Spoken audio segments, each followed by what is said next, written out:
Bruno, todo mundo te conhece aí na internet como Bruno do Microsas, né? Deve ser quase o seu sobrenome, né? É quase isso. Mas tem muita história que rodou antes aí do Microsas, né?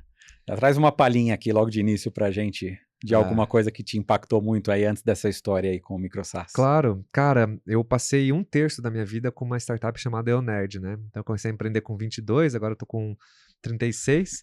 E na EONerd a gente passou por vários perrengues, assim. Então só pra você ter uma ideia, a gente quebrou a empresa 3 vezes. A gente teve briga societária, a gente passou por muita dor de cabeça na pandemia, a empresa quebrou na pandemia, literalmente. No primeiro dia de lockdown em São Paulo, a gente perdeu 75% do faturamento, porque a maior parte dos nossos clientes eram varejistas de São Paulo. E Que loucura. loucura, né? E a gente teve muito problema com funding, a gente trouxe investidores em horas erradas, erramos o timing de produto, timing de mercado. Então foi uma jornada interessante. Então tem muita história pra gente trabalhar, né? Tem bastante Animal. história. Talvez Legal. esse episódio tenha que ter parte 1, parte 2, parte 3 aí, né? Pelo jeito Do jeito vamos até assim. é um pesadelo zumbi, né, meu? Que a empresa quebrou, voltou, quebrou, voltou. Mas, cara, hoje a empresa tá firme e forte, assim. Legal, Graças a legal, Deus. cara. Porra, Isso é bom. muito bom. Graças a Bom, Deus. bom. Isso aí. Boa, bom. Então você está aterrissando aqui no Startups and Downs. Agora saiba que a gente é o podcast que tem a ambição de ser o programa de cabeceira da jornada de quem empreende. A gente busca abordar assuntos da jornada empreendedora, não tanto aqueles assuntos mais cobertos nas histórias de sucesso, nos livros de startups. A gente busca abordar, seja o César e eu dando profundidade em alguns temas mais técnicos e mais específicos, seja trazendo convidados aqui que vêm contar das suas jornadas, e a gente tem uma abordagem de tentar explorar os principais downs da jornada desses empreendedores, não da perspectiva de enfatizar a tragédia em si, mas por a gente acreditar muito que são a partir dos nossos principais downs que a gente gera os nossos maiores aprendizados e que, por consequência, acabam se tornando os maiores ups aí, né? Então já vou pedir, se você está acompanhando pelo YouTube, já deixa o seu like, porque com certeza esse episódio vai valer muito a pena para você. Garante que você está seguindo o programa, seja no YouTube e no Spotify. Se está nos acompanhando pelo Spotify, já deixa 5 estrelinhas. E a melhor forma de você ajudar o programa a continuar crescendo é você encaminhar esse episódio para algum empreendedor ou empreendedora que você conhece. Certamente você vai estar ajudando essa pessoa e certamente você vai estar ajudando o programa aqui. Hoje a gente está com o Bruno Okamoto, aí, que é um empreendedor que eu acompanho há bastante tempo. Eu conheci, inclusive, durante a jornada da EONerd. Hoje acompanho, é uma inspiração, né? Ele sabe, porque, enfim, a gente troca bastante, mas se tiver oportunidade, a gente pode depois aprofundar nessa parte, mas, inclusive, me ajudou nessa jornada de atuar como um founder creator, e acho que é legal a gente tentar pensar isso mais para o fim. Mas queria tentar pegar um pouco da história do começo, né? A gente fez a pergunta ali, já engatou um pouco no EONerd, mas começa contando um pouco pra gente quem é o Bruno e mais ou menos onde começa a tua jornada empreendedora ou a tua carreira como um todo. Bom, obrigado pelo convite. Prazer enorme estar aqui com vocês. E eu comecei a empreender por causa da Endeavor, cara. Assim, a Endeavor foi um catalisador na minha vida muito grande, né? Um dia eu tava no meu quarto, assim, deitado na cama, mexendo no celular, sabe? E moleque, assim, né? Tinha voltado da faculdade e tal. E minha mãe chegou e falou assim, cara, você precisa ver essa palestra. Eu falei, mãe, puta, palestra. Não, você precisa ver essa palestra que tem tudo a ver com você, sabe? Mãe falando que tinha tudo a ver. Eu falei, beleza. E era uma palestra de um empreendedor chamado Marcelo Salles, que foi o fundador da Movile.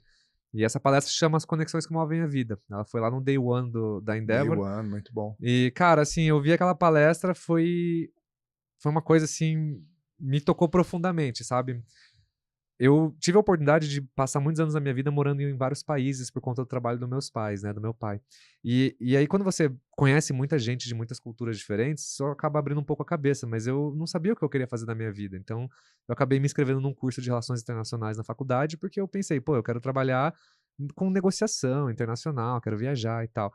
E quando eu vi essa palestra e eu entendi o propósito do empreendedorismo, que não é só sobre construir, mas é sobre conexões também, cara, isso pra mim foi um divisor de águas e eu falei assim, cara, eu quero fazer isso, eu quero empreender.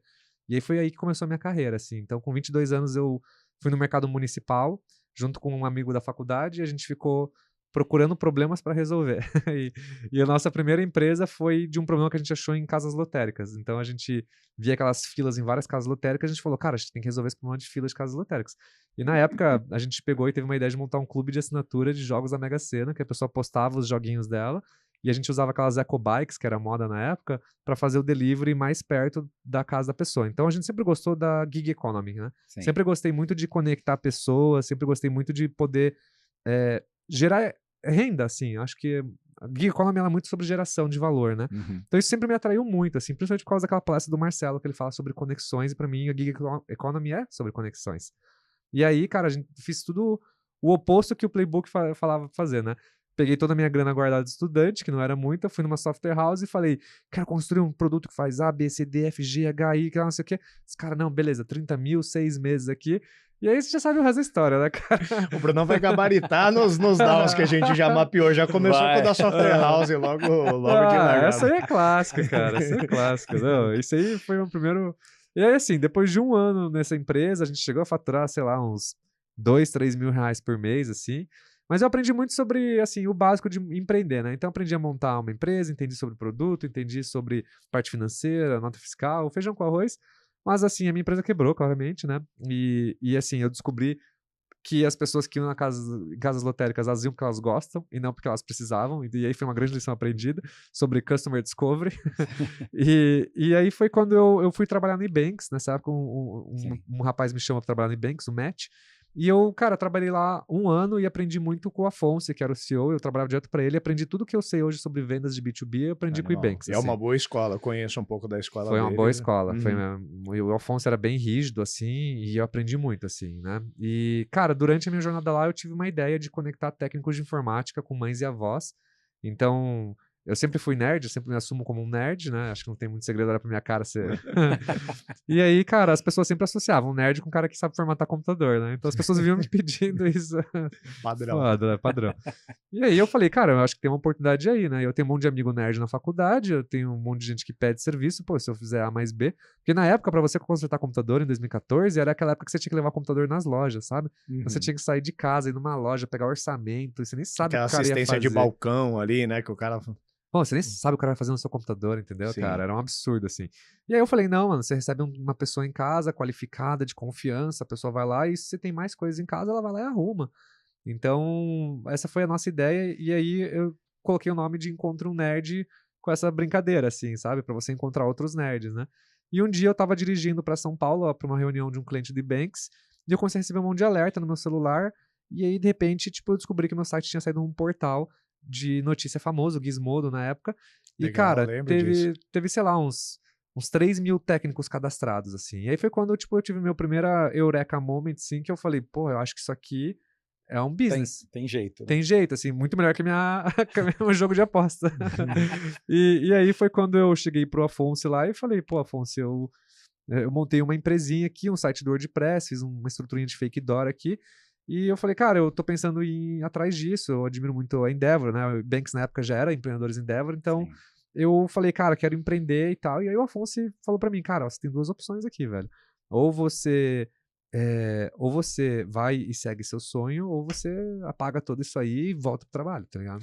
E aí eu fui atrás do meu sonho e peguei a rescisão da demissão e fui na software house de novo, mas agora com um pouco mais de sabedoria, e nesse momento eu construí um pequeno MVP, e aí desde então começou a minha jornada na IONerd, assim, isso foi em 2014, e aí no primeiro ano a gente já captou 225 mil de investimento, mais ou menos, com 4 investidores anjos, e aí foi quando começou toda a nossa jornada, e aí foi, eu acho que um dos meus primeiros grandes erros que eu aprendi sobre governança, que, assim, como eu era muito jovem e inexperiente, eu não sabia muito bem como funcionava uma governança, nem o que era isso, né?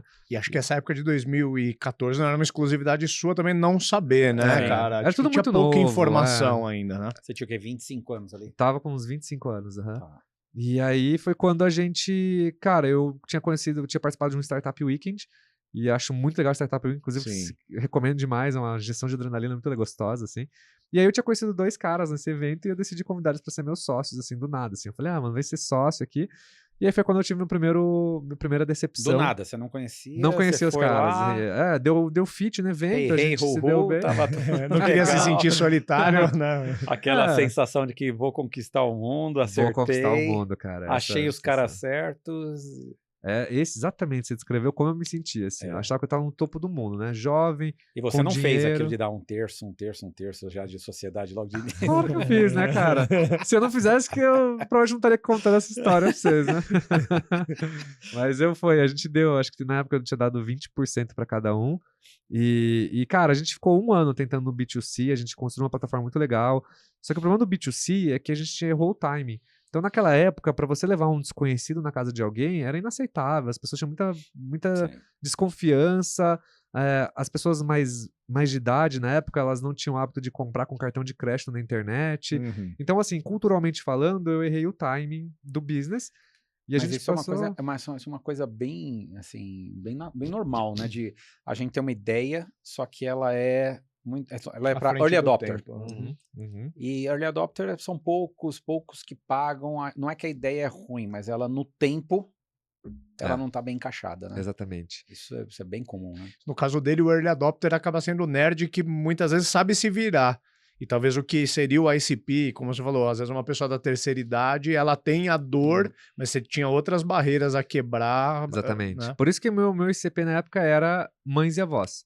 Porque o que eu mais via era mães e avós que tinham direto problemas com gadgets, com tecnologia, e elas, tipo assim, não tinham nenhum ponto de partida para resolver, assim, não sabiam nem o que fazer. Já, tipo, os pais, eu via que eles já levavam na loja e tal. Então, esse era meu ICP da época. Só que o problema é que a gente se iludiu um pouco, né? Porque entrava muito técnico e a gente pegou um hype de startup em 2014 que tava dando um boom. Então, só pra você ter uma ideia, a gente saiu na mídia mais de 100 vezes em 2 anos. Legal. Então, isso criou uma ilusão de sucesso fictícia, né? Então, fazia com que, tipo, vinha leads, né? O ego ia lá em cima, né? As luzinhas, daí a gente sentia... Muita gente batia nas costas. Muita gente batia nas costas, investidor vindo falando assim, nossa, quero entrar. Espetacular. Então, assim, isso era uma ilusão, né? E pena que demorou muitos anos pra gente perceber isso, assim, mas assim, foi uma jornada interessante. Nesse primeiro ano, a gente chegou num desconsenso, eu e meus sócios, né? Onde eu queria ir pro B2B, porque eu não achava que B2C parava de pé, e meus sócios achavam que a gente tinha que fazer um super app, porque o problema estava no produto e não no mercado, né? E aí foi nesse momento que eu tive meu primeiro down, assim, pesado, que quando meus sócios tentaram me tirar da minha empresa, né? Então, o que os meus sócios fizeram? Eles marcaram uma reunião com meus investidores, que eram 4 investidores na época, para falar mal de mim, falando que eles queriam que eu saísse da empresa. E aí, um dia eu fui conversar com meus investidores para falar que eu achava que os meus sócios tinham que sair da empresa, e meus investidores falaram, cara, seus sócios já bateram na nossa porta antes e a gente já está em processo de mapear o que nós vamos fazer aqui. E o que eles fizeram foi que eles pegaram nossos 4 ou 5 funcionários na época, ligaram para os 4 em conferência e falaram, cara, com quem vocês preferem trabalhar? Com o sócio AB ou com o Bruno? E aí todo mundo falou, não, com o Bruno. E aí eles pegaram e falaram, bom, sócio AB, então obrigado pelo tempo de vocês não precisam mais participar do Nerd, né? E aí, na época, a gente tinha acabado de entrar na ACE, né, que antes era Aceleratec, então foi uma aceleradora. E aí a ACE chegou e falou, olha, a gente tem uma ideia aqui, ó, então você vai pegar, faz um contratinho de gaveta com eles, que quando você fizer um exit, você vai dar 5% do seu cash out para eles, e aí bonitinho. E aí eles aceitaram a proposta, fiz ali essa propostinha, eles devolveram um equity, mas nisso o cara foi embora e nunca me devolveu o código da propriedade intelectual do produto. Um desses sócios tinha a chave do cofre, vamos dizer assim. Ele era o desenvolvedor. Tá. E aí ele levou a nossa infraestrutura, a senha da AWS, e a gente nunca conseguiu pegar o código de volta. Você ficou sem o produto. Sem o produto que a gente já tinha investido em salários de dev, pelo menos uns 150 Mas mil. assim, Né? você ficou sem o produto, assim, de não ter mais nada para oferecer para ninguém. A gente ele tinha levou o site ou tava que no ar? tava rodando no ar ali. Mas você não conseguia fazer manutenção, eu não conseguia fazer nada. O que a gente pegou foi, eu peguei um freela do Ebanks pro cara me ajudar com pequenas manutenções que ele conseguia fazer ali, tipo, que estavam ao nosso alcance. E aí aquilo lá ficou como um quebra-galho por um tempo, até o ponto que eu desisti do produto e voltei a fazer o fake door. Então eu tinha uma landing page com os serviços e tal, mas por trás era planilha de Excel e WhatsApp, e eu lá com os estagiários conectando técnicos de informática com mães e avós. Tá. E acredite se quiser, a gente ficou fazendo isso na mão até 3 milhões de faturamento. Então, eu judiei de muito estagiário. Desculpa, estagiário. Não, mas brincadeiras à parte, foi uma experiência positiva, assim. E aí, no ano seguinte, a gente tinha se inscrito na Algar Telecom e a gente participou do primeiro batch de aceleração deles, que era para a gente ir para Uberlândia, então eles contrataram uma POC por 30k. E aí eu pensei, nossa, cara, graças a Deus, porque eu tava quebrado, tava falido, aqueles 30k meio que me salvou, literalmente, de ter que pegar dinheiro dos meus pais, sei lá, pra sobreviver. E aí a gente foi pra Uberlândia, implementamos o B2B2C lá, e foi um sucesso. E aí nisso a Algar chegou pra gente, na época, e aí eu vou deixar aberto os nomes aqui, porque já passou muito tempo, então não faz diferença. Mas a Algar chegou pra gente na época e falou assim, a gente gostou muito do business, parou de pé, fizemos uma POC aqui com 200 clientes, a gente quer usar vocês para atender o B2C aqui dentro. E aí eu pensei, cara, minha vida vai mudar, né? Agora é a hora, né? Agora, no meu segundo ano de empresa. Então, assim, foi para baixo, agora a vida falou, tá na hora de ir para cima. E aí a Algar chegou para mim e falou, a gente quer fazer uma proposta de investimento de 2 milhões de reais na sua startup. E aí eu falei, senhor, graças a Deus, né? E aí, cara, aí eu Alguém lá viu que eu já vi faz tempo. Exatamente. Né? A sensação, né, do empreendedor, eu sabia que era esse business. E aí, cara, o Algar chegou na primeira reunião, chegou o CMO lá e falou assim, cara, muito legal o seu business e tal, mas a gente decidiu que a gente não vai mais investir em você e aí você pode ir embora pra Curitiba, a gente tá encerrando a parceria aqui. E aí cara, foi um soco na cara, assim, eu fiquei tipo assim, me iludiram, né, foi um sucesso tudo. E aí, só abrindo um parênteses, eu descobri que depois os gerentes que participaram da POC pediram as contas e montaram um concorrente e o cara investiu nos caras. E aí... Eu já ouvi muita história assim, cara, de, né, quando você é pequenininho, você já vai fazer um primeiro deal enterprise e talvez em algum momento os caras se questionam assim, pô, os caras estão tão early stage, será que não faz mais sentido a gente começar aqui? Né? Né? É interessante, porque né, eu também empreendi e depois de um tempo fui pro outro lado da mesa investir, né? E uma coisa que eu de vez em quando alguns empreendedores pedem, assim, para mandar um pitch, né? Ele pede o NDA. Né? E a gente fala, olha, a gente não aceita NDA, porque, cara, se eu tiver que só para ver seu negócio ter um NDA, imagina quantos NDAs eu deveria estar gerenciando aqui. É impossível, logisticamente, eu entender. Aí eu falo pro cara, só não me entrega, então, sua fórmula da Coca-Cola, me fala o que você pode falar. Né? Mas no teu caso... Ou seja, você tinha um contrato, né, vigente, né? Eu tinha um contrato de prestação de serviço. Você tinha um contrato, você tinha tudo. E mesmo assim, acontecer uma raspada dessa, é duro, Aconteceu, né? É duro. Assim, tudo bem, né? E você não tinha nem como se defender no seu contrato, porque assim, demorou muitos meses pra isso aparecer. Entendi. Então, tipo, só surgiu essa concorrência. E pra provar é difícil, né, que o cara roubou mesmo a ideia. E, cara, assim, não dá pra gente ficar chorando pelo leite derramado, entendeu? Eu, cara, segui em frente. E eu só descobri isso depois de um ano, mais ou menos. Mas tem uma coisa também que é só um aprendizado interessante, né? Tem muita gente que tem medo de roubar ideia, né? Mas, cara, o segredo não tá na ideia, né? Tá no tocar, né? Tá na execução. Tá na forma de Tanto você executar. Que, cara, esse player não foi pra deve frente. ter morrido. Porque Ele quem sabia fazer era você. Exatamente. O flavor não tá na ideia, né? O saborzinho legal tá na execução mesmo, na capacidade do empreendedor executar. Centenas de concorrentes, assim. Eu lembro no primeiro ano de Eonerd surgiram 11 concorrentes. Hoje eu sou padrinho de casamento de um dos meus concorrentes. Outro concorrente nosso bateu na minha porta para vender empresa, eu não tinha dinheiro para comprar o cara, mas eu arranjei um emprego para ele. Então, assim, a concorrência, ela vem e vai, entendeu? O mercado, ele flutua muito, então...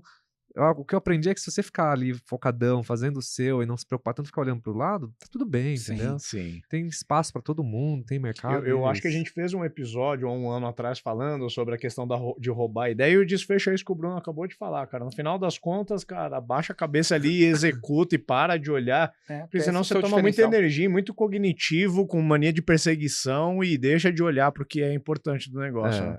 É claro que a gente fica puto, né, cara? Tipo... O cara chega, copia até seu termo de uso, né? Sim.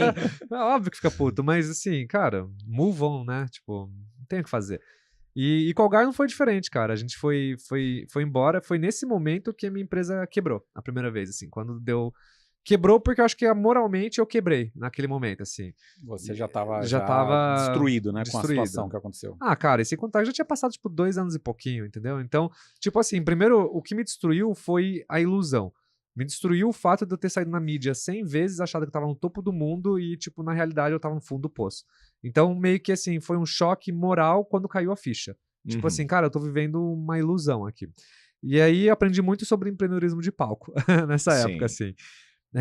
E também o que me quebrou foi, assim, porque eu comecei a duvidar se o negócio parava de pé, né? Porque pensei, cara, não é possível. Mas o que me fez continuar foi ter encontrado um novo sócio. Isso que eu ia perguntar, nessa época da Algar, você tava solo founder, então? Eu tava solo founder, E Só aí com aqueles investidores anjos que Só. permaneceram com você. Isso, a gente tava com eles. Inclusive, fiquei amigaço deles. Um deles é o Robson Del Fiol também. Eu conheço ele, sim, legal. O Robson, porra, virou meu amigo, assim, cara, violento, assim, porque o cara não só depois me deu grana, como ele me ofereceu escritório, tudo. Mas, assim, quando eu quebrei essa vez, eu fui num evento uma vez em Curitiba, eu tava meio que no fundo do poço, assim, e aí eles falaram pra mim assim, venha ser mentor aqui. Eu pensei, pô, mentor do quê? Você não tem cerveja de graça. Eu falei, eu vou, então, vou encher a cara, porque a vida tá difícil. E aí foi nessa que, no evento, eu encontrei o meu sócio lá, que a gente tinha estudado na faculdade juntos. E ele veio falando, mano, eu tô com um marketplace de DJs, você tem um marketplace de técnico. Eu falei, vamos trocar experiências. E nisso ele não tava muito contente com o marketplace dele, eu também não tava com o meu. E a gente juntou a decidiu... insatisfação de um com a de outro e... Isso aí. Criou uma grande satisfação. Uma grande satisfação. Por 10 anos. Não, brincadeira. Eu amo o nerd, cara. Mas a gente teve muito fit de cultural, assim, sabe? Legal. Eu sou muito sonhador, tô sempre, tipo, pensando em ideias e viajando, e ele era muito pragmático, pé no chão, Legal. tipo, cara, não, peraí, vamos fazer a conta pra ver o que para de pé. Então a gente teve muito fit, assim, desse perfil, e aí eu cheguei pra ele e falei, cara, tem uma proposta maluca. Falei, vamos pivotar pra B2B, vamos vender pra PME, a gente cria um produto chamado NAS, que era Nerd as a Service. Legal. Eu tive o MAS, cara, o Marketing as a Service. Né? Você é empreendedor, cai nas mesmas enrascadas, as mesmas manias. Mas o que é mais engraçado, né? Nerd as a Service. O Nerd as a Service, E o produto se chamava NASA, assim, a gente tinha uma apresentação comercial escrito NASA, assim. Legal, saudade dessa época. E, cara, eu cheguei pra ele e falei assim, mano, olha só, eu tenho um cartão de crédito da minha mãe tá desempregada, mas ela tem um limite de 2 pila. Falei, a gente vai pra São Paulo, cara. Falei, vamos alugar um Airbnb em São Paulo, porque eu acho que o problema é Curitiba. Falei, vamos pra São Paulo, a gente aluga um Airbnb, e se a gente não se pagar em 3 meses, eu fecho a empresa, a gente volta pra Curitiba, fica amizade. E ele falou, pô, beleza, eu topo. E aí ele falou, então, ele era designer, né?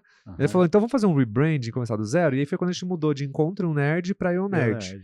E aí a gente fez a logozinho e tal, ficou bem legal.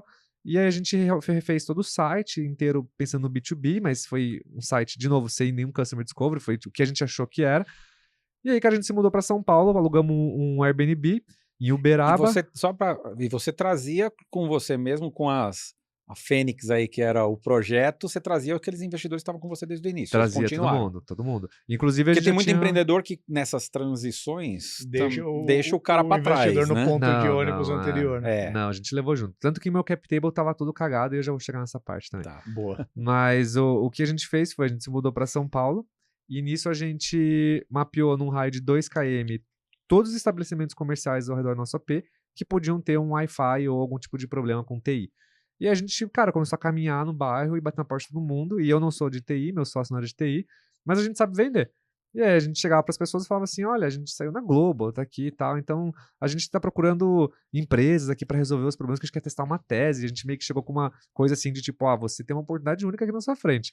E aí a gente falava, cara, o que você tem de problema aqui de TI no seu restaurante, na sua franquia de inglês, em qualquer coisa? E as pessoas falavam, pô, coincidência, né? Nossa lousa aqui não funciona, nosso Wi-Fi é uma porcaria.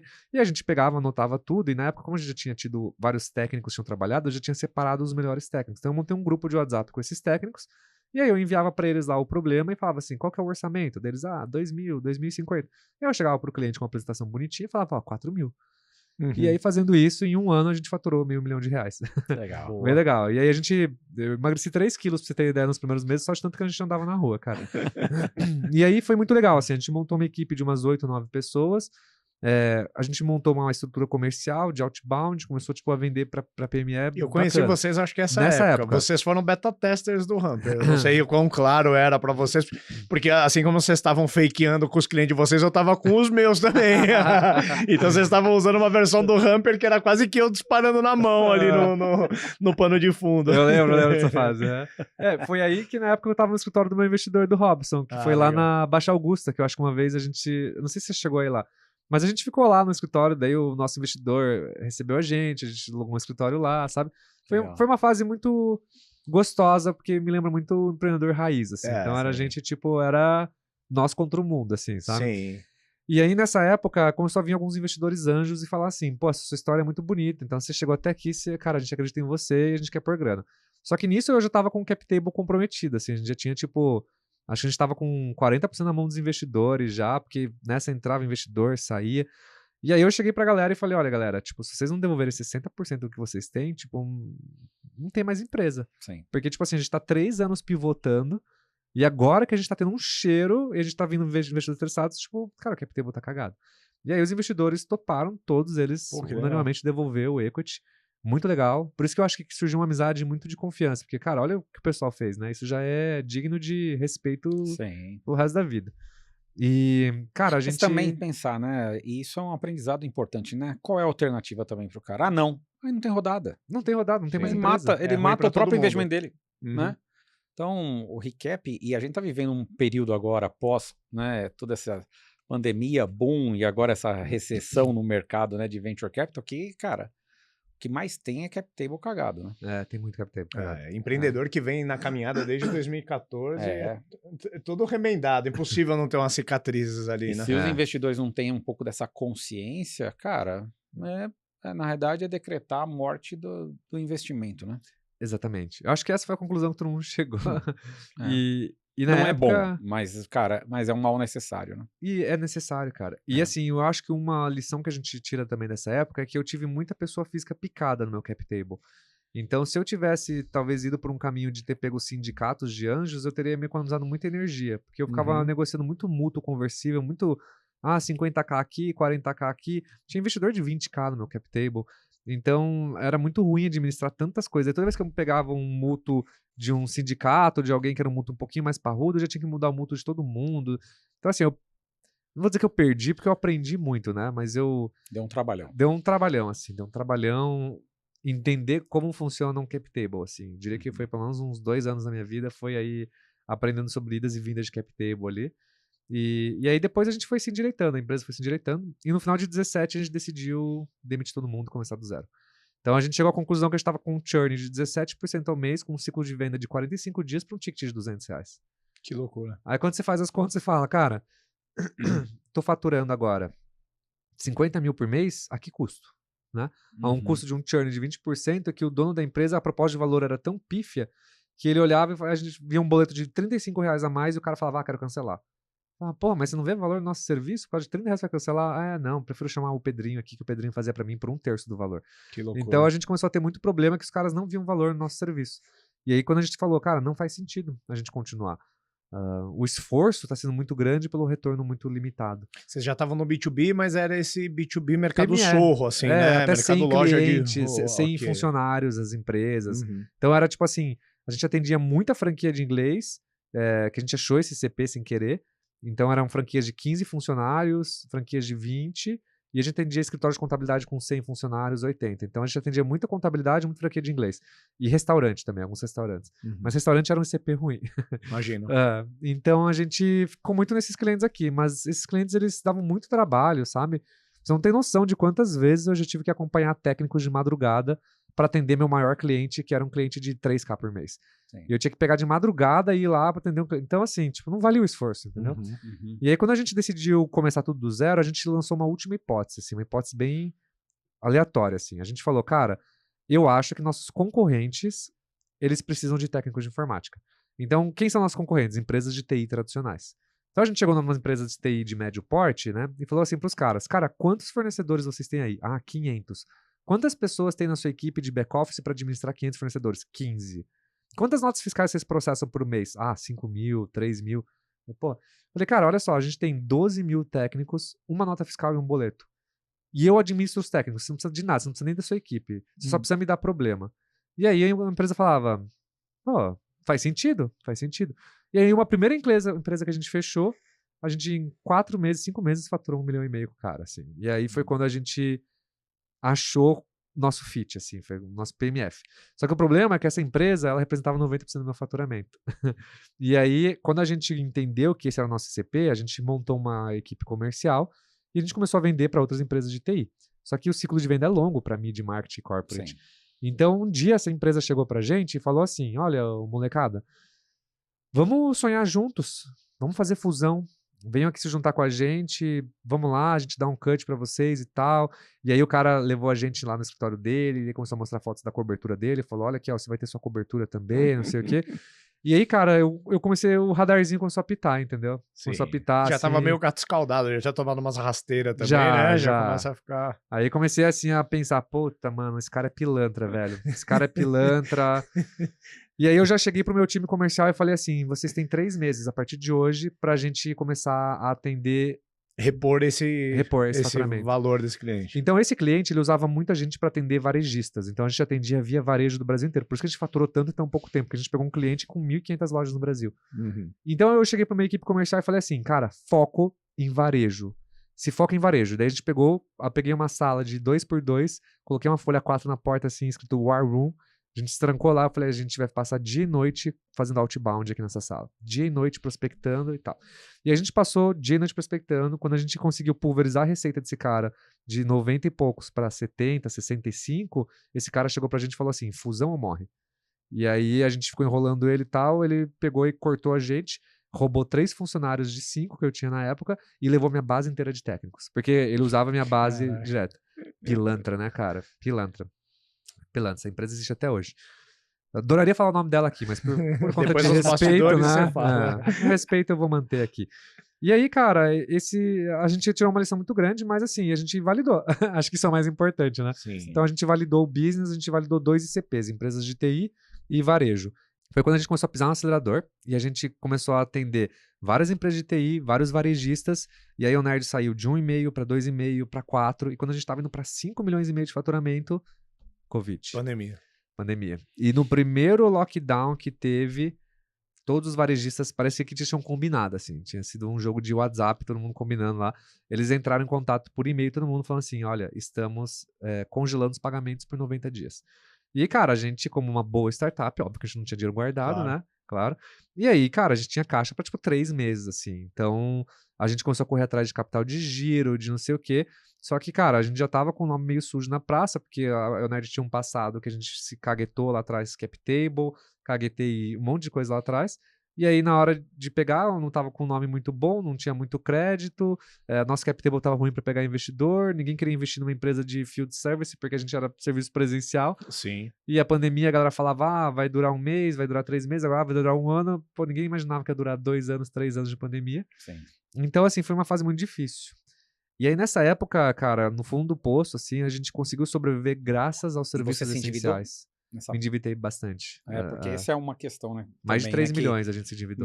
Nesses problemas, talvez essa questão de tentar pegar uma tábua de salvação aí, né? E, cara, aí se endivida, chega num patamar que talvez passe do limite aceitável, né? E quando deu a Covid, eu tive um filho que nasceu em janeiro de 20, e aí em março de 20 deu o primeiro lockdown. Então, imagina, cara, tipo, minha empresa entrando em colapso, eu com um bebê de 3 meses no colo, então minha primeira viagem como pai, a gente ficou sem salário, então a primeira coisa que a gente fez foi, assim, acho que foi uma decisão errada, de certa forma, porque a gente decidiu não demitir ninguém, porque a gente achou que a pandemia ia passar rápido. E aí eu decidi cortar meu salário, meu sócio cortou dele, e a sorte minha é que eu tinha uma sogra que ela falou, não, vou ajudar vocês, ela deu uma grana pra gente, tipo assim, viver com o mínimo, assim, só pra eu comprar arroz e feijão. E, cara, foi muito difícil essa fase, né? De ter que cuidar de um bebê e de uma empresa em colapso, e a minha equipe achando que ia ser demitida, a gente não conseguia vender serviço, não sabia o que fazer. A sorte é que a gente tinha muito serviço essencial. E os serviços essenciais precisavam de TI. Então, a gente começou a atender muito hospital, agências bancárias, e aí a gente descobriu um novo ICP sem querer, que eram seguradoras e agências bancárias. E aí, no meio da pandemia, a gente começou a atender empresas de home office e tal, então o business começou a erguer, mas num ritmo muito diferente, muito menor. E aí, no final de 21, depois de todo esse caos, a gente recebeu... No final de 20, desculpa, a gente recebeu um term sheet de um CVC e de um fundo. Então, um fundo chegou, bateu na nossa porta e falou, cara, a gente entende que vocês estão passando um perrengue, mas a gente acha que essa pandemia vai terminar rápido e a gente tem uma tese no seu mercado e a gente está entre você e um concorrente seu aqui e a gente queria negociar com você. E aí nisso veio um CVC e falou, a gente também quer negociar com você, a gente tem essa tese. E os dois estavam entre nós e um concorrente. Então os dois estavam com os 2 term sheets para mim e para os caras. E aí a gente acabou escolhendo o CVC, e aí eu acho que foi uma escolha ruim. Talvez, é, talvez pela... Assim, é porque quando a gente pegou o CVC, eu sonhava com aquele exit, eu falava, pegar uma estratégia, vamos vender a empresa, vamos ganhar muita grana. Sim. E com o E você já VC, estava há um né? tempo na jornada, também fazia sentido Eu estava há olhar para 6 isso, anos, né? né? 6 anos. Então, eu sabia que pegando um cheque de um VC, eu tinha que ficar pelo menos mais uns 8 anos no Sim. business. E aí eu já tô há 6 anos, ficar mais 8, 14 anos, cara, eu vou ter um exit quando meu filho estiver na faculdade. Aham. Então não fazia sentido. Já o CVC, eu pensei, cara, se eu fizer um bom trabalho aqui, em 2, 3 anos eu tenho um exit. Então, a gente acabou indo pelo CVC, mas esse CVC, ele trouxe uma experiência muito negativa pra gente, em vários aspectos, né? O primeiro aspecto é que, assim, o deal demorou 18 meses pra gente fechar. Então, para uma empresa em processo de quase falência, e a gente passar 18 meses achando que o dinheiro vai cair no mês seguinte, vai cair no mês seguinte, vai cair no mês seguinte, você passar 18 meses numa crise de ansiedade fodida, Uhum. então, assim, começou mal, Sobrevivendo do jeito que dava, né? sobrevivendo do jeito que dava. Então, a gente começou muito mal a relação, muito mal, e isso me deixou muito chateado, assim, e desgastado, principalmente emocionalmente falando, né? Porque sempre tinha uma desculpa, sabe? Estamos trocando fundo, não sei o quê. E aí, cara, a gente lá em colapso, né? Tendo que demitir E a gente. cabeça, cara? Como é que foi a sua cabeça nesse período? Filho novo? Cara, filho foi o primeiro. Foi o primeiro filho, Então, filho já é uma mudança na cabeça, né? Não é casar, né? Ter filho É. é que muda a cabeça da gente, né? Foi. Filho, pandemia, empresa quebrando, e aí veio um alento e, cara, o negócio não anda. Como é que foi pra você, cara? Não? Beirou um Cara, burnoutzinho ou não? Que... eu não sei, ter 2 terapeutas é considerado burnout? Eu cheguei no momento da minha jornada que eu tava fazendo terapia 2 vezes. Mas, cara, eu acho que o que me impediu de derreter mesmo foi terapia. Assim, eu cheguei no fundo do poço, assim, a ponto de um dia estar dirigindo e jogar meu carro, assim, na rua e quase bater o carro. Tipo, sabe, meio que ficou tudo meio que escuro, assim, a minha visão, eu com um filho de 3 meses no Que carro. loucura, mano. Então, assim, eu fiquei bem mal, assim, mas, tipo, o problema do founder é que a gente às vezes vive meio que no piloto automático, entendeu? A gente pensa muito no business toda hora e a gente esquece mas a gente esquece nós, esquecemos os nossos parentes, a gente esquece tudo, a gente só pensa no business. Então, eu acho que isso foi um downside pesadíssimo que eu tive, o que fez a empresa sobreviver, mas ao mesmo tempo eu abri mão de muita coisa, né? De abrir mão da minha saúde, abrir mão de aproveitar talvez aquele momento que meu filho nasceu. Mas assim, beleza. Eu acho que a gente tirou grandes lições, no final a gente fechou com o CVC, não era o que a gente esperava, né? O CVC demorou quase 1 ano para pagar a primeira tranche, então foi 1 ano e meio para fazer o contrato, depois quase 1 ano para pagar a primeira tranche. Então, assim, foi uma relação meio complexa, Quase né? aportou na hora que era para fazer o exit. Botou o dinheiro na hora de tirar. Já era pro exit. Foi o meu exit, né? E aí, depois dessa jornada toda, eu já tava bem saturado, assim, foi nesse momento que eu decidi sair, assim. Eu decidi sair com o coração partido, porque eu acreditava muito no business. Acredito ainda, o Nerd tá aí firme e forte, meu sócio tá fazendo um excelente trabalho, inclusive. Mas eu decidi sair porque eu tava sem salário, já fazia meses e o nosso salário era muito de lua. Então, quando caía as tranches eram só para cobrir buraco, então a gente não conseguia progredir. Era só regresso que a gente cobria com o tranche.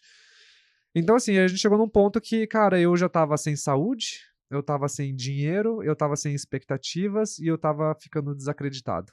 Desacreditado no business e desacreditado, tipo, em mim mesmo, como o CEO do business. Os investidores anteriores não saíram. Não saíram. Alguns tinham tido exit antes da pandemia, por sorte. Teve um investidor, teve um exit com 6x, mas, assim, a maioria tava no cap table ainda. A maioria tá no cap table até hoje. Que, inclusive, eu acho isso muito legal, assim, porque esses investidores acompanharam 10 anos de jornada, né? Sim. Então, quando a gente passou por tudo isso, cara, em 2021, eu tive o primeiro hard talk com meu sócio e falei pra ele que eu tava considerando sair e expliquei tudo. E eu lembro até hoje desse dia, assim, que eu chamei ele pra uma padaria e falei, cara, tipo, eu tô mal, entendeu? Tipo, não vai rolar. E a primeira coisa que a gente fez foi fazer uma passagem de bastão de CEO pra ele. Então a gente montou um plano de sucessão. E aí, durante essa sucessão, eu cheguei e comecei a contar para os funcionários, para as lideranças que eu ia sair também. Então, comecei a confidenciar isso, porque eu sabia que ia ser um baque. Se eu chegasse e falasse um dia, tô indo embora, valeu, falou. Então, eu fui plantando a sementinha por vários meses ali. E aí, em 22, eu me desliguei 100% da companhia. E aí foi quando eu encerrei meu ciclo na EONerd. E no final de 22, eu decidi devolver meu equity pra empresa e sair literalmente sem nada, assim. Sair com um troco, assim. Troco Caramba. Acho que não compro nenhum carro com troco. Mas it's not about the money, assim. Não era pelo dinheiro. Eu sinto que o meu papel era, tipo assim, não deixar o meu sócio na mão, sabe? Sim. E eu sei que ele ficou muito chateado comigo. Tipo, porque ficou um sentimento de, tipo, pô, meu sócio me abandonou, sabe? Mas ao mesmo tempo, tipo, eu fui embora e eu sei que a empresa tava bem, assim. Ela tava com um problema de fluxo de caixa, mas ela não ia quebrar. Então, sabendo que a empresa não ia quebrar, me deu uma certa segurança, assim. A ponto de eu ficar 1 ano com o meu equity. Só que daí, no final de 22, eu cheguei à conclusão que não fazia mais, porque ter equity de uma SA prejudicava todos os meus empreendimentos atualmente. Então, eu não podia nem ter uma empresa no Simples, porque eu já desenquadrava do Simples para virar um maluco presumido. Então, não era vantajoso para meus negócios atuais. E aí, eu acabei fazendo uma negociação e devolvi meu equity para o meu sócio e encerrei 100% do meu ciclo em 2022. Boa. Legal. Antes de entrar no que eu acho que traz para o período mais atual seu, eu queria entender contigo, como empreendedor mesmo, o quanto que você carregava algum fardo de algum early success ali da empresa, de você achar que você devia satisfação para alguma questão do tipo, pô, saí muito na mídia, captei investimento, assim, a olhar por fora, você tinha vivido a jornada, só quem tá vivendo do lado de dentro sabe o que acontece na cozinha, né? Isso de alguma maneira era um peso para você? Ou... Muito. É.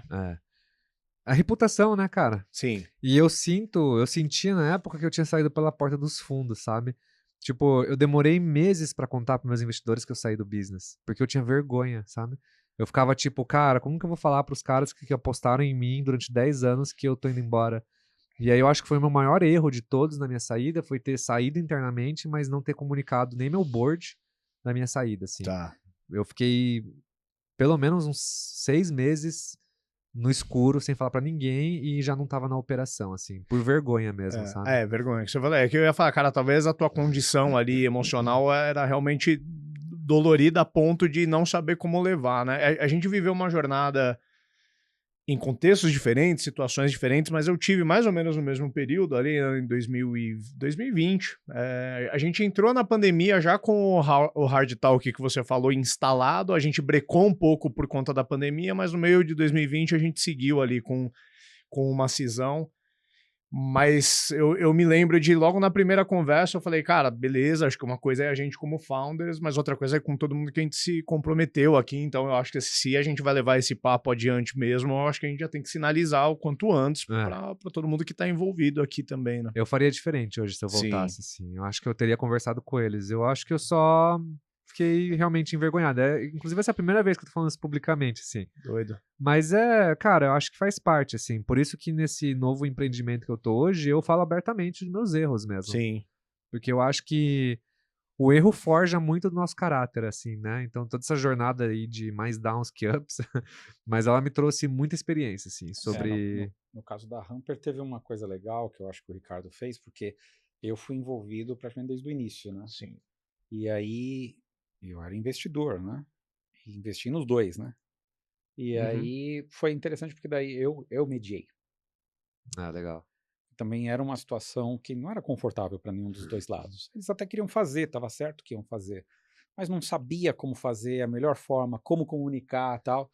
E eu falei, cara, já passei por algumas coisas, então acho que dá para eu contribuir, né? Então foi legal, ou seja, eu acho que o founder tocar isso sozinho, né, é muito pesado. Talvez ter ajuda de outras pessoas, né? E talvez você tivesse essa vergonha, mas talvez, né, você abriu mão de talvez alguém até te ajudar, né? Você falou do Robson, por exemplo. Pô, tenho certeza Então, eu que... podia ter contado pro Robson, mas eu fiquei com vergonha.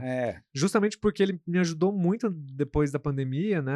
Antes da pandemia. E aí eu pensei, cara, eu tô traindo o cara que me ajudou, que apostou em mim, sabe? Mas eu consigo entender plenamente a dificuldade. Não é uma conversa não é fácil. É um rompimento de expectativas de todo mundo que está envolvido. Não, ali, e o né? Ricardo, às vezes, que falava comigo, olhando para baixo. Ele tinha vergonha de falar a situação, né? Você não era um negócio que você ficava confortável. Sim. Né? Ninguém gosta de ter esse tipo de conversa, né? Sim. Porque dá a impressão de, tipo, o cara tá abandonando, né? Mas, tipo, cara, a gente chega no limite, entendeu? Tipo, era isso ou eu. Era ou eu ou, tipo, ou a empresa, assim. Então, eu precisava pensar um pouco em mim, né? Sim. Mas enfim, hoje eu entendo isso, assim, né? Demorou uns anos até eu processar tudo isso e entender que faz parte, entendeu? Acho que a Sim. gente tem que seguir em frente, sabe? Agora, tentando entrar mais num pouco do que você veio fazendo de lá pra cá, pra gente entrar nesse contexto, quanto que tudo isso que você viveu foi catalisador, assim, também de motivação? Porque eu te acompanho, né? Um pouco de bastidores por a gente trocar, mas acompanho tuas publicações, teus conteúdos. E eu consigo pegar, assim, os sinais vamos dizer assim, acho que você usou muito disso como força para questionar modelos pré-existentes, assim, e posso dizer que empreendi em períodos parecidos, e a gente tinha esse senso comum de que era quase que o caminho único, a trilha que você adotou é muito parecido com a trilha que eu adotei, eu acho que os escorregões muito parecidos também, mas você chegou a ter a ruptura e, enfim, quanto que isso catalisou força dentro de você para você começar algo novo e com uma pegada diferente. Cara, eu fiquei bem perdido, assim, quando eu saí da Nerd. Porque, pô, depois você passa um terço da sua vida montando uma empresa, tipo, eu não sei fazer mais nada além de montar empresas, né? E assim, uma coisa que era um fato pra mim é que eu me recusava a considerar nem a opção de trabalhar pra alguém. Então, assim, eu sabia que eu queria fazer algo meu, só não sabia o quê.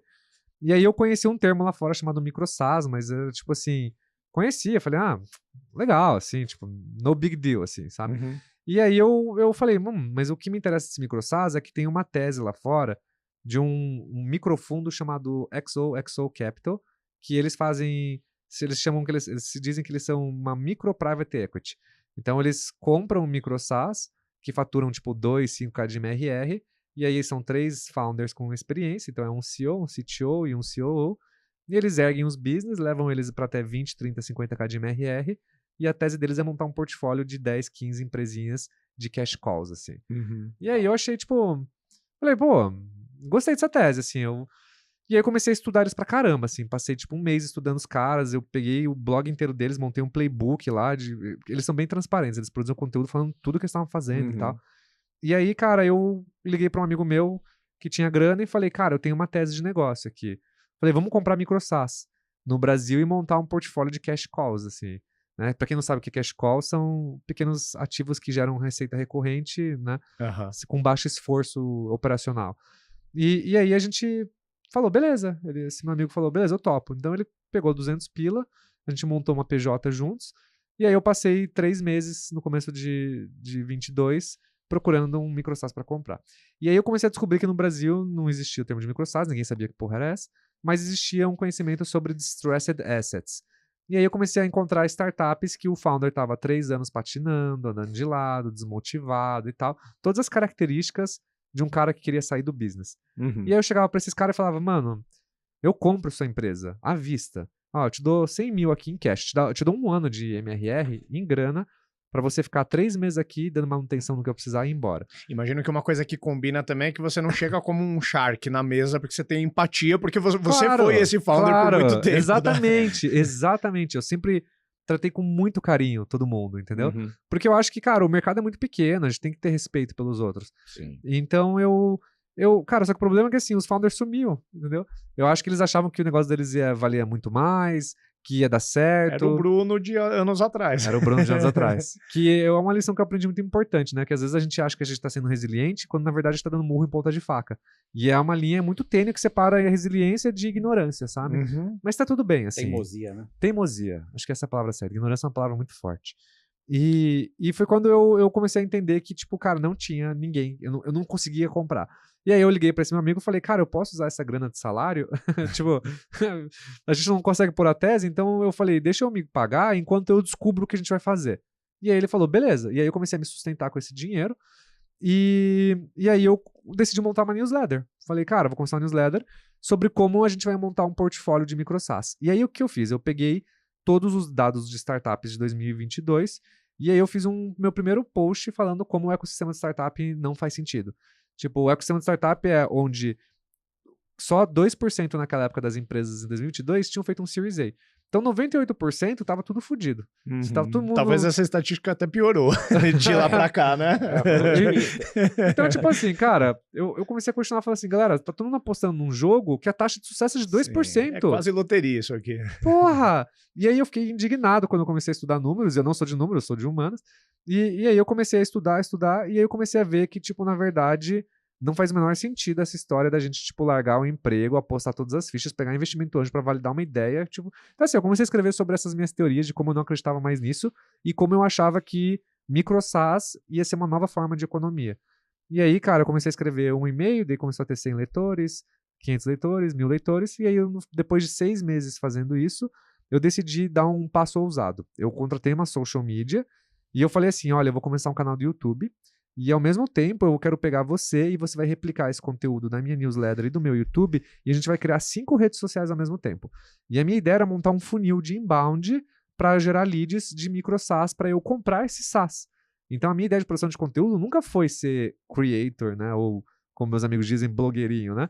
Mas a minha ideia era, tipo, realmente fazer um funil de inbound. Sim. E aí eu me apaixonei por produzir conteúdo e aí a jornada foi indo, assim. Então, quando a gente para e pensa, né, a fotografia era muito simples, assim. Eu quero comprar micro SaaS, eu montei uma comunidade pra gente discutir sobre o micro SaaS, porque eu sabia que lá era um lugar que as pessoas iam se conectar, iam surgir micro SaaS ali e tudo mais. Então eu montei a comunidade, mas ainda pensando em inbound, não pensando em mais nada. Eu só queria achar leads, era só isso. E aí, cara, com o passar do tempo, eu comecei a ver que tinha um propósito muito maior e que o meu conteúdo estava trazendo coisas muito maiores do que meus interesses pessoais, né? Eu estava mudando a vida das pessoas. Pessoas consumindo meus conteúdos e falando assim, cara, montei um micro SaaS que tá faturando 100 mil por mês, 50 mil por mês. E eu ficava tipo, o quê? Eles ficavam, cara, graças a você. E aí eu fiquei tipo, não acredito nisso. E eu comecei a ver que isso é muito mais poderoso do que só o meu interesse de ficar comprando SaaS, né? E aí foi quando eu comecei essa jornada e comecei a criar tesão por produção de conteúdo, comecei a investir na comunidade e depois de 2 anos fazendo isso, eu lancei meu primeiro infoproduto, que na verdade meu infoproduto ele era basicamente para pegar o que eu aprendi na EONerd sobre ideação e validação, porque querendo ou não eu fiquei 4 anos ali pivotando B2B, B2C, e aí eu montei uma aula, comecei a dar uma aula online, daí depois de 2 vezes que eu dei aula, cheguei à conclusão que não é escalável, que eu ia morrer, eu ia ter um infarto, porque, cara, eu já tava com meu segundo filho em casa, daí tendo que cuidar de negócio, produzir conteúdo, cuidar de crianças, e ainda dar aula 2 vezes por semana de noite, nossa, sem chance. E aí eu falei, cara, eu vou gravar um curso dessas aulas. E aí gravei um curso, e esse curso me levou ao primeiro milhão, assim. Então foi Que animal. Foi uma baita experiência, porque o curso, no final do dia, é o que eu faço? Eu ensino as pessoas a construir um SaaS, né? E aí, só que é um processinho bem simples, né? Então a gente ensina 4 pilares pro cara. O cara, se ele faz esses 4 pilares certinho, em 2 meses ele lança o SaaS dele. Legal. E aí a gente teve mais de 2.100 SaaS lançados em 2 anos, assim. Super aderente, inclusive, com a comunidade, né? Exatamente. A comunidade de micro SaaS, ela continuou na pegada de servir para te ajudar a montar um portfólio ou ao longo da jornada você foi encontrando caminhos diferentes? Não, fui encontrando caminhos diferentes. Hoje, o que eu entendi? Eu entendi que meu primeiro business, ele ia ser um business de mídia. Então, minhas primeiras fontes de renda vieram de infoprodutos, de mentorias, né? Eu nunca tinha vendido uma mentoria. Eu nem sabia o que fazer numa mentoria. E aí que eu fiz? Eu contratei uma mentoria para aprender como fazer mentorias. É tipo assim, comprei um curso para aprender a fazer curso, sabe? E, cara, essa primeira mentoria que eu trouxe, o founder me gerou mais de 100 mil de receita. Assim, então, eu paguei 30 mil numa mentoria. Foi quase um MBA da FGV. Então, assim, eu passei meses pensando, porque, né, gasto 30 mil numa mentoria. Sim. Mas o primeiro insight que ele me deu no primeiro mês, eu faturei 52 mil reais. E aí eu fiquei tipo, porra, esse negócio de mentoria funciona, cara. Eu era muito cético. E aí, quando eu aprendi como fazer mentoria, eu comecei a vender mentorias. Então, eu comecei a vender produtos de conhecimento, né? Então, essa minha primeira empresa virou uma empresa de mídia. Aí, eu comecei a trazer dinheiro dessa empresa de mídia para uma segunda empresa de SaaS. Então, de vez eu comprar o SaaS, eu vou começar a montar meu SaaS. E aí, eu desenvolvi o meu primeiro SaaS, que é o MGM. E aí, eu pegava uma outra parte dessa receita e joguei numa terceira empresa, que é um fundo. E aí, eu vou usar um fundo, que hoje eu estou abastecendo ele não tá rodando. Mas eu estou lá guardando um colchãozinho para eu, no futuro, comprar fatias de SaaS da comunidade, investir e tal. Então, o meu sonho, ele ainda continuou. Só que ele só mudou a nave-mãe, né? A fonte de renda. Uma coisa mais a longo prazo, talvez. Você precisou primeiro construir um mercado que não existia para você ter a demanda para ter quem comprar no final das contas. Exatamente, né? Cara. Construir um mercado. E a comunidade, ela teve muito esse propósito de construção também, porque eu aprendi com a EONerd, porque a EONerd a gente construiu um mercado também. Aham. E o que fez a EONerd crescer muito foram os próprios nerds, a comunidade Sim. dos nerds. Uhum. Então eu sabia que comunidade ajuda muito no processo de educação. A Rock Content fez isso muito bem. Sim. Então eu já tinha essa visão de que comunidade ajudava na educação de mercado. Sim. Foi um dos principais motivos também. Curiosamente, assim, é possível enxergar componentes do que você já tinha construído antes no novo negócio, né? Talvez as lições mais valiosas ou formatos mais valiosos do negócio anterior, você conseguiu trazer para isso que você está fazendo hoje. A gente sempre traz, né? E eu acho que eu trouxe coisas mais que não são tão palpáveis assim. Eu acho que o que eu trouxe mais foi a vontade de testar e sempre experimentar coisas, mas pensando mais em mim em primeiro lugar antes de qualquer coisa. Então, assim, eu montei uma empresa. Tipo, eu preciso fazer um caixa para ter fluxo de caixa para, tipo, se um dia der dor de barriga, eu tenho caixa. Não, peraí. Primeiro eu vou pôr no meu bolso a grana. Aí o Bruno na física vai ficar bem. Aí depois eu penso no caixa. Agora o Bruno na física tá com um salário decente. Tá, agora eu vou começar a pôr um pouquinho de caixa. Então eu comecei sempre a tomar decisões pensando no Bruno. Uhum. E não na empresa, num primeiro momento. Porque eu sentia que, cara, depois você passa 10 anos pensando na empresa e não no founder, eu quis inverter um pouco e pensar Faz no sentido. founder e não na empresa. Uhum. E aí, depois que a gente chegou num ponto ok de sustentabilidade, onde eu já podia ir no supermercado e comprar sem me preocupar tanto com o preço do queijo, tipo, eu fiquei um pouco mais confortável de investir na empresa e de crescer os negócios agora com um pouco mais de vontade. Então agora eu tô guardando caixa, montando outras empresas, mas eu passei um ano cuidando de mim, assim, um pouquinho, sabe? Acho que foi muito importante. E acho que um dos paradigmas que você quebra também é que a gente foi bastante ensinados de que o founder ele não pode ser gargalo, né? Principalmente na startup a gente tem que Com ser certeza. bastante prescindível, porque a startup você faz ela eventualmente para vender, coisa e tal. E desde o início, acho que no business de microsas você tomou protagonismo e acho que você não tem problema nenhum em associar. Hoje, claramente, existe uma simbiose entre não só o seu business, mas eu acho que é difícil alguém no Brasil que está ligado ao negócio de microsas que não associa isso a você, o que é um grande trunfo, em primeiro lugar, né? Mas Porque também é um pouco de um downside. pode ser um downside, né? Mas hoje o que eu tô fazendo é o seguinte, eu tô me posicionando como uma EdTech. Então hoje o nosso benchmark é o G4. Então o que eu quero fazer é montar o próximo G4, mas focado mais em empreendedorismo. Então, é um layer diferente, né? É um layer diferente, né? O G4 é mais gestão e estratégia, né? Eu quero ir mais para a camada de empreendedorismo, assim. Então eu tenho muitas ideias de criar produtos que fomentem o empreendedorismo em escala, assim. Eu quero ajudar as pessoas a montar. MicroSaaS, ele é só um meio para inovação. Uhum. Então, você pode inovar de várias formas, né? O MicroSaaS é um desses caminhos. Uma introdução ao empreendedorismo, né? Talvez de um risco menor. Um risco menor, cara, tipo assim, MicroSaaS é perfeito, cara. É perfeito para todas as bolhas. É perfeito para bolha de dev, né? Então um cara já sabe montar SaaS, se ele aprende sobre business, o cara pode montar um negócio que quando bater 20k de MRR, ele pode decidir virar uma startup. Uhum. É perfeito para as startups. Você começa com um produto enxuto, rentável, pequeno, e aí quando você bate uns 50, 60, 70k de MRR, você vai pegar seu primeiro investimento anjo, fazer seu pré-seed. Então você não precisa largar o emprego e pegar um investimento para você validar uma ideia. Então para uma startup, o MicroSaaS é extremamente saudável. Para a bolha do marketing digital, é uma benção. Porque, cara, para o marketing digital, eles olhavam as startups e pensavam, puta que eu pariu, para eu montar um produto digital, eu preciso ter 15 devs de 30k cada um de salário. Com o MicroSaaS, ele precisa de um cara no-code de 5 mil por mês, no máximo. Então ele pega um freela e monta um freela por 8 mil reais.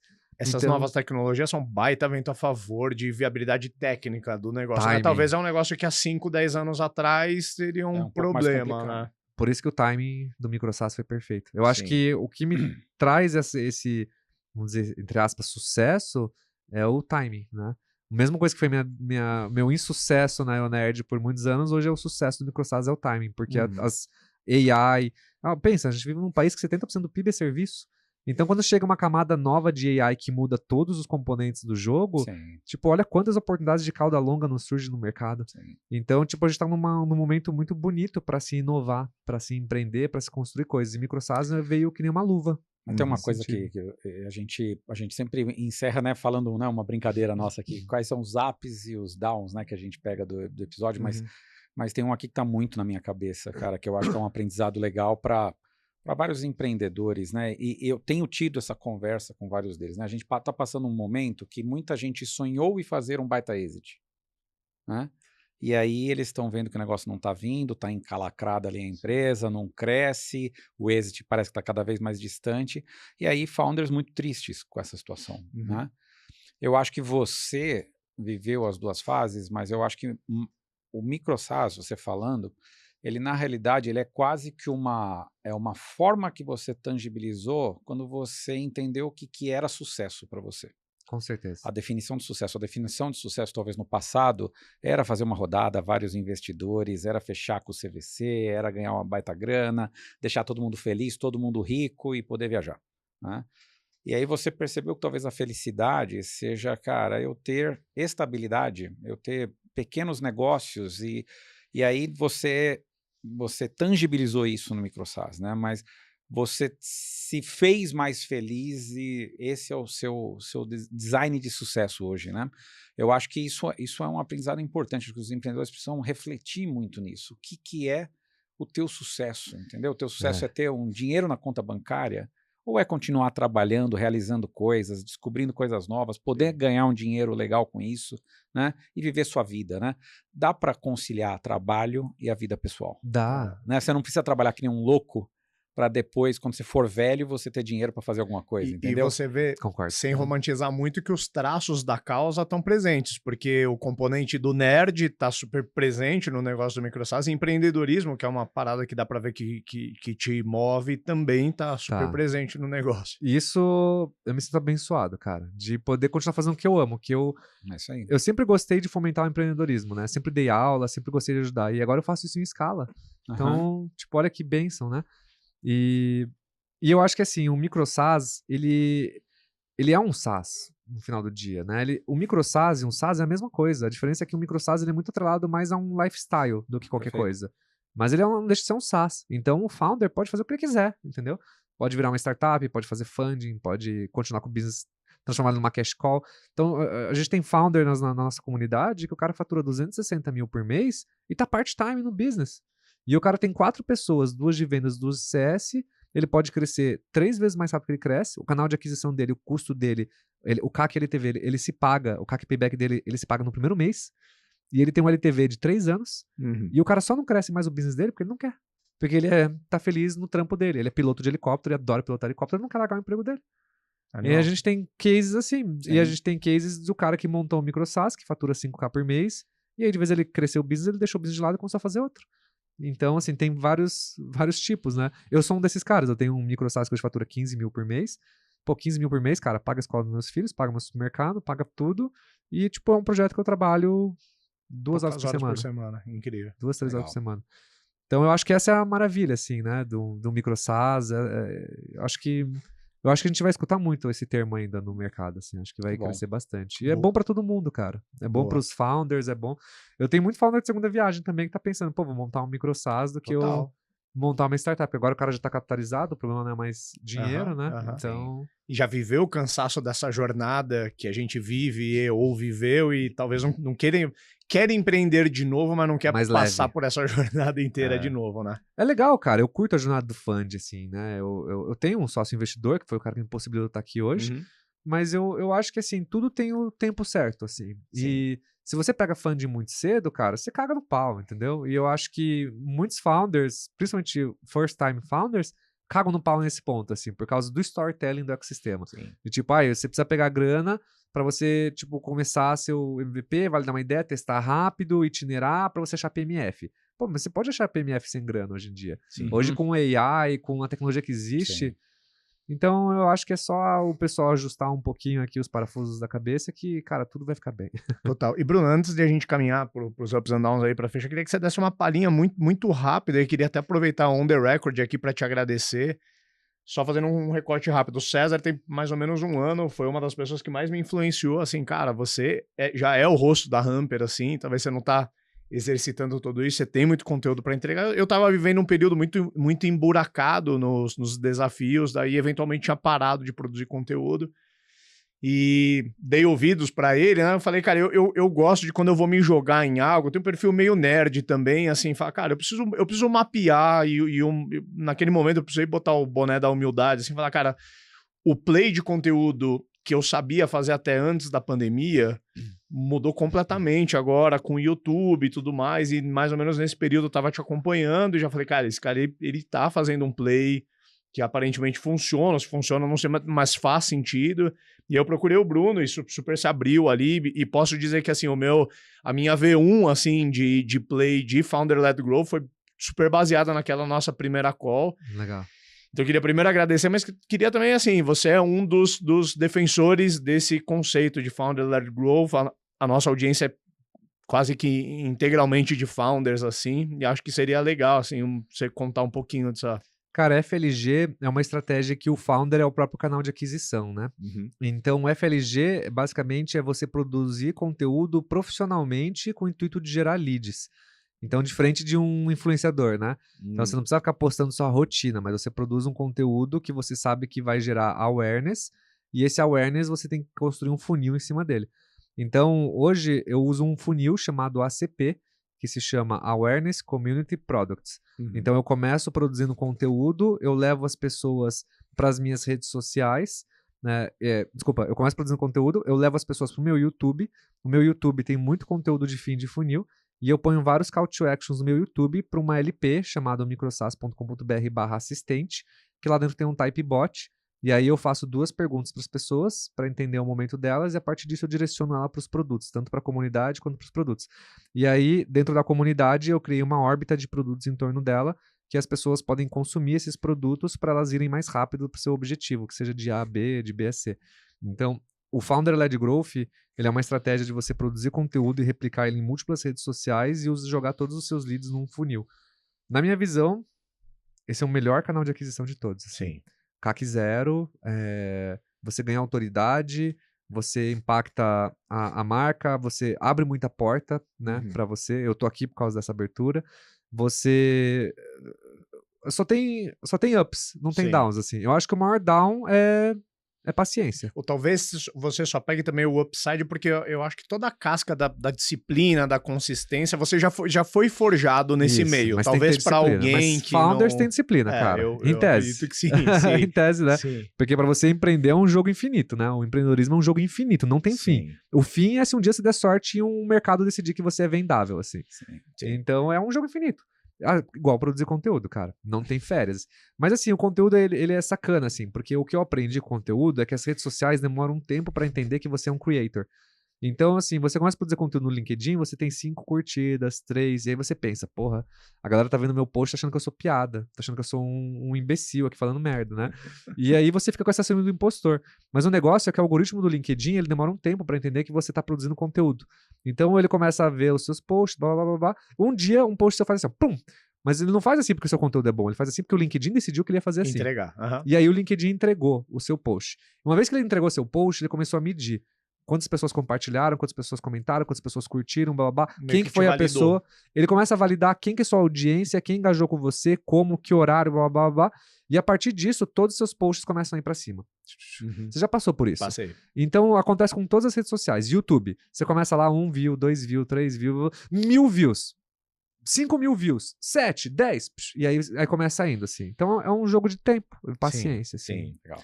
Mas tem uma série de objeções, só pra não deixar de começar, você falou de algumas, né? Dá o receio do flop, dá o receio de ser chamado de blogueirinho, dá o receio, às vezes, de você passar uma mensagem pra equipe, pro teu conselho, pros teus investidores de perda de foco, e tem que conseguir superar esses itens. Eu acho que o perda de foco é o principal. Mas, cara, os ups são muito maiores. Tem uma startup lá fora, Bootstrap, chamada Lanelist. Você já ouviu falar? É uma Humper-like. É uma Humper-like. 30 milhas de ARR, e eles forçam, sabe como? O time inteiro a produzir conteúdo. Todo o canal de aquisição deles é via LinkedIn, cara. Surreal. Então, eu acho que produção de conteúdo é muito forte, principalmente numa era que tem tanto lixo na internet. Sim. Founder tem um alento de conteúdo, né, cara? Eu acho também, assim, caras como você dão uma salvada no meu LinkedIn ali. Obrigado. Também digo mesmo, Rick. Boa. Porque, cara, tem muito lixo na internet. Sim, e muito conteúdo de IA. Então, acho que você ter uma voz única, cara, todo mundo tem algo pra falar, entendeu? E é uma forma muito bonita de você ajudar o próximo. Porque é egoísmo, de certa forma, você ter tanto conhecimento e reter isso pra você. Sim. Então, você produzir conteúdo, na verdade, você tá fazendo um favor para as pessoas de dar conteúdo para elas impactar de alguma forma. Cara, eu saber que eu tive 2.000 SaaS que nasceram, que mudou a vida de 2.000 founders, Sim. é muito poderoso isso. Tipo, se não fosse por um conteúdo, seriam 2.000 negócios a menos injetados no Sim. Brasil. Isso é muito forte. É incrível. Então, o conteúdo ele é muito poderoso para geração de lead, para autoridade, para abertura de portas, para tudo, assim. Concordo demais. Bora fechar com os Vamos ups lá. and downs aí? Meu up eu já dei. Tá. Fala o seu up. Cara, o meu up, ele vai parecer um up meio tático, mas eu acho que ele materializa o tamanho do fit que o Bruno encontrou. A comunidade de microsas é uma das poucas comunidades que eu já caí para dentro que eu vejo realmente acontecer, assim, movimentar. Eu já vi, cara, iniciativas só em vendas B2B entre 5 e 10, Legal. sendo uma delas uma flopada da Humber, porque a gente já tinha entrado pela via errada. Então, assim, não é trivial você começar com um grupo, engajar, talvez a galera até entra, mas eu entro lá eventualmente e vejo, cara, todo dia tem coisa nova, tem movimentação. Hoje ela já é um organismo ali que funciona, mas eu acho que é mais só do que o mérito técnico de você ter debugado como uma comunidade, mas é uma série de astros que você conseguiu alinhar, que você mencionou aqui, que dão essa liga que fazem a coisa acontecer. Então, Sim. esse pra mim é um grande up. Boa. Vamos lá, deixa eu puxar o down. Cara, eu acho que o down você exercitou bastante, né? Eu acho que ouvir muito as palmas, né? Eu vejo muito empreendedor que se extasia, o cara fica atordoado pelos tapinhas nas costas, você tá fazendo certo, você tá legal. Tira o foco mesmo. Isso. E sair em tantas notícias, sair no site e tal. E aí ele começa a achar que aquilo é a medida do sucesso da empresa, né? E não a receita, e não o faturamento, e não o caixa, e não os clientes, a satisfação dos clientes, né? Isso. E acha que aquilo vai trazer coisas, né? Então tem muito empreendedor, e principalmente first time founders, né? Tem muito disso, né? De olhar para o lado e qualquer tapinha é uma validação de que ele está no caminho certo, né? Então, acho que isso é um cuidado que muita gente tem que ter. Eu acho que você teve essa jornada aí, você deixou bem claro aí o quanto que isso acabou prejudicando, né, a tua história, né? Boa. De down, eu brinquei, né? Acho que o Bruno realmente gabaritou, assim, no programa. Também, nota 10. A gente tem, cara, episódios para falar o problema de dividir sociedade de forma igualitária. Pô, você vai desenvolver uma ideia, põe software house no business, risco de muita participação do anjo, cisão com cofundador, cara, uma porção de coisas, mas para mim, talvez o maior down, de certa forma isso te forjou e por isso que a gente leva esse mantra no programa, que você é o que é graças a isso. Mas eu acho que a gente como founder, em algum momento, a gente perde um pouco o eixo do que é resiliência e o que é teimosia. E aí talvez tiveram alguns momentos ali que você já estava mais do que só cascudo, você já estava teimando em insistir, em persistir, em começar de novo, talvez um negócio que talvez já não ia mais tanto para frente, né? Concordo. Muito bom. Valeu, cara. Fechado. Obrigado. Demais, pelo cara. convite, gente. Tamo junto. Adorei também. Valeu, Obrigado. Bruno. Até mais. Até.